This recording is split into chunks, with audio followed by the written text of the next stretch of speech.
bienvenue à toi qui en cet instant écoute ce podcast. Je m'appelle Patricia Verneret, je suis auteure, formatrice par la voix et coach de vie.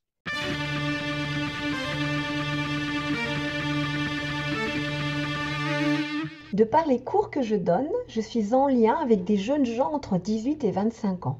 Il m'a semblé intéressant d'écouter les questions qu'ils se posent et de leur apporter, sans aucune vérité absolue, des angles de vue différents, pour leur donner des clés qui les aideront peut-être à écouter la vie en eux qui saura les guider à cheminer sur leur propre chemin. Ça me soulève une question. En fonction de où elle est située, ça peut avoir différentes significations? Certainement, l'objet, c'est pas forcément de comprendre et de se dire là, il y a ça, ou même d'acheter un livre qui va dire quand c'est situé à tel endroit ou pas.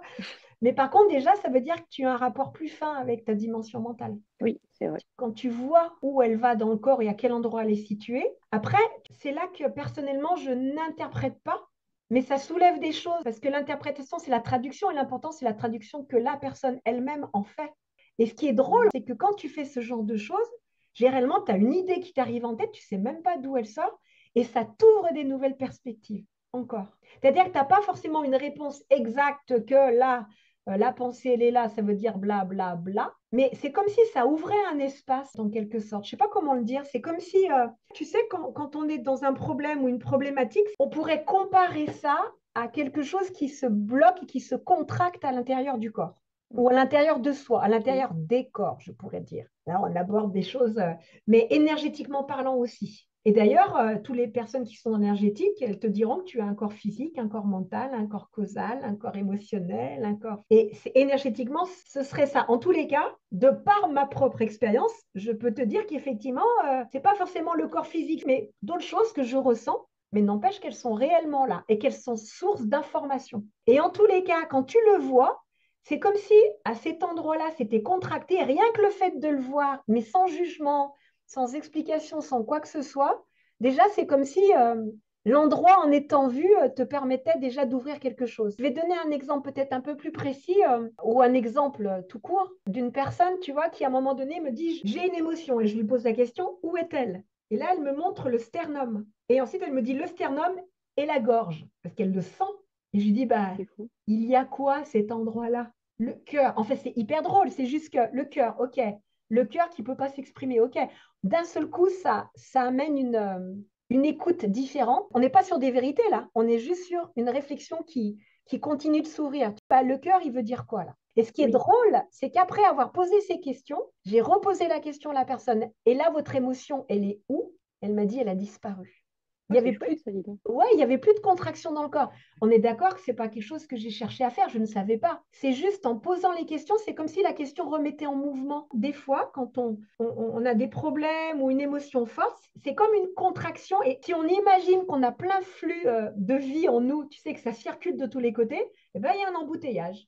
Et l'embouteillage fait que tu ne peux plus réfléchir avec toutes tes données. Tu te retrouves un peu Ah, bloqué. Tu réfléchis dans l'endroit, mais tu n'as plus accès à ce que, je sais pas, ton intuition te raconterait. Tu n'as plus accès à ce que ton ventre te raconterait. Alors, je sais que de l'extérieur, comme ça peut paraître bizarre, mais vous voyez ce que je veux dire? C'est d'un seul coup, c'est comme si ce qui était contracté s'ouvre, et en s'ouvrant, ça recircule. En recirculant, les idées, elles recirculent. On sait très bien aujourd'hui, hein, le stress et la situation d'angoisse au niveau émotionnel coupe la personne de ce qu'on appelle la capacité d'adaptation. Elle en perd sa capacité d'être dans l'instant présent. oui. Tu tournes en boucle et il n'y a pas d'issue. Parce que tu tournes en boucle dans le passé, dans tes données du passé.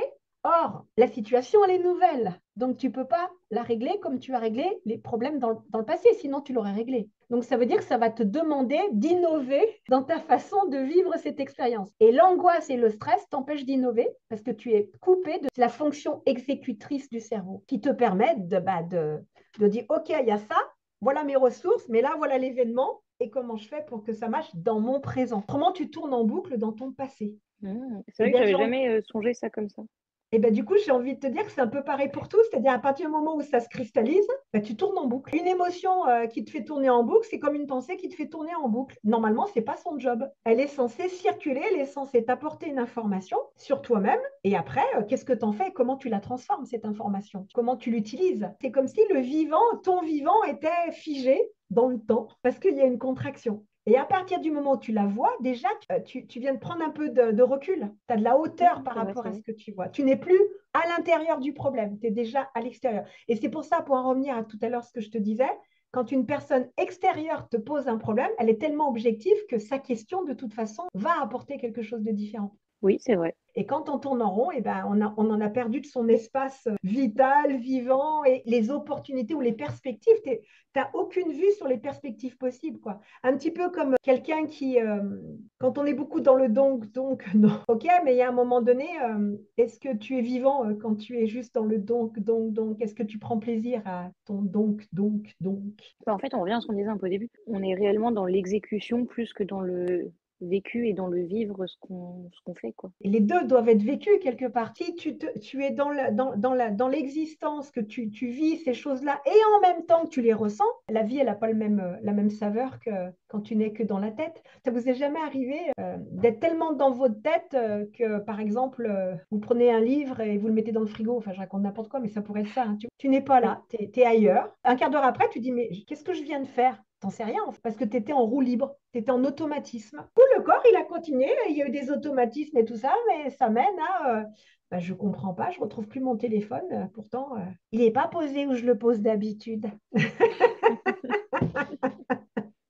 Et du coup, tu dois appeler pour faire sonner ton téléphone. C'est un petit peu ça, quoi. C'est la présence. Et il y a des moments, quand on n'est que dans la tête et qu'on ressasse, on n'est plus présent. Et si on n'est plus présent, on manque d'éléments matériels qui te donnent un appui. Tu peux, par l'expérience, faire des choix et non pas tourner en rond dans ta tête qui t'amène dans des si, et pourquoi pas, mais qui fait que tu restes au même endroit parce que tu passes jamais à l'acte, parce qu'en fait, tu n'as pas des éléments concrets pour t'aider à passer à la suite. Donc, c'est pour ça que c'est important d'alterner entre, tu vois, je suis à l'intérieur et je suis en action. Et puis, tous ces mouvements, en fait, ils sont naturels, mais on a tendance des fois à être ou trop dans l'action ou trop à l'intérieur, par exemple. Je suis partie un petit peu ailleurs. Mais en tous les cas, interroge. Je crois que le fait de questionner, de toute façon, ça met en mouvement, tu vois. C'est-à-dire que tu vas dans des zones que tu n'avais pas imaginées. Oui, je vois bien. Ouvrir ses chakras, je sais pas si c'est la meilleure expression, mais c'est voir d'une autre façon ce qui se passe. Et permettre, du coup, par exemple, dans des cas de problème, de voir des solutions qu'on n'aurait peut-être pas vues au début. Parce que, du coup, voilà, c'est ça ce que je cherchais. On remet en perspective ce qui se passe à l'heure actuelle. Et la mise en perspective, elle passe par, si je me mets à cet endroit-là, qu'est-ce que je vois? Ce podcast se termine. J'espère qu'il t'aura mis en mouvement pour te rapprocher un peu plus de ton être profond. N'oublie pas, toi seul sais ce qui est juste pour toi-même. Merci pour ton écoute.